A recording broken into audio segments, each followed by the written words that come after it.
اسفه على المنظر، بس السان سكرين ده انا كنت باخده في كل حته حرفيا، فهو كان متمرمط في الشنطه لغايه ما وصل للشكل ده.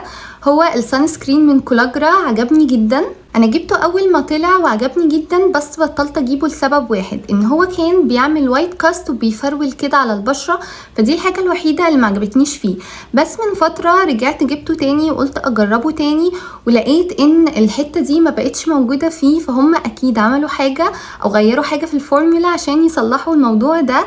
فبجد دلوقتي بقى تحفه وما بيسيبش وايت كاست. انا بقيت بعشق الموسترايزر ده من دير، حلوه قوي، بيرطب حلو جدا، وفي نفس الوقت بيسيب لمعه حلوه قوي على البشره، شبه اللمعه اللي بتسيبها المنتجات الكوريه.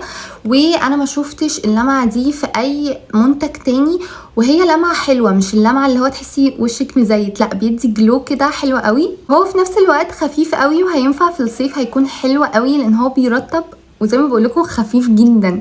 والجلو انا اكتر حاجه عجبتني فيه الجلو. انا خلاص بفنشه، فاضل في حاجه بسيطه، ومعايا واحد تاني كنت جايباه في اوفر، واحد وعليه واحد، فدي حاجه حلوه قوي بصراحه. بعد ما اخلصه هجيب تاني. الهير ماسك بتاع فيفلين ده يعني خلص في اول شهر 4 كده. هو حلو مش وحش، يعني مثلا مش بينشف الشعر او مش بيرطب، لا هو بيرطب، بس هو عادي. يعني حسيت ان هو الافكت بتاعه زي اي حمام كريم. حسيت ان سعره غالي على المفعول بتاعه، فبصراحه يعني ممكن اجرب حاجه تانية من فيفلين، هير ماسك تاني بس نوع اخر، عشان اشوف هيدي نفس النتيجه ولا مثلا نتيجته هتبقى اقوى. بس بصراحه يعني ممكن ما اكرروش، لان زي ما بقول لكم هو نتيجته حلوه، بس زي اي هير ماسك ممكن اجيب اي هير ماسك تاني. فيفلين خلص بقى، جبت الهير ماسك ده من هيربل سنسيشن. انا بعشق الهير ماسك ده، مش اول ماسك اجيبه، انا اصلا يعني خلاص بخلصه، فاضل فيه حاجه بسيطه. بصوا وكلاه اصلا، هو سعره اقل من 100 جنيه. بصراحه دايما بجرب ماسكات كتير والف وارجع له، ان بحس ان الماسكات كلها شبه بعض وبتدي نفس المفعول.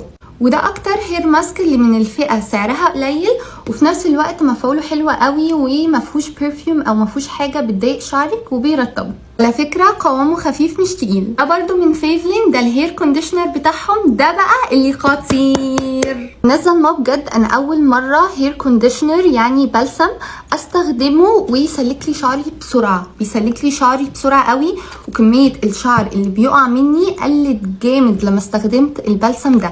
بجد حلو قوي، وبصراحه هكرره. البادي لوشن ده من ايفون، هو حلو وترطيبه حلو، وما تحسوش ان هو فيه ريحه، هو بالافوكادو، بس انا عجبني اكتر اللي بالكوكونات. انا اصلا كنت دايما بجيب اللي بالكوكونات، بس ساعه ما طلبته قالوا لي ان هو مش موجود، فادوني البديل بتاعه اللي هو بالافوكادو، فقلت اجربه، قلت لهم اوكي، واشتريته وجربته، بس اللي بالكوكونات عجبني اكتر.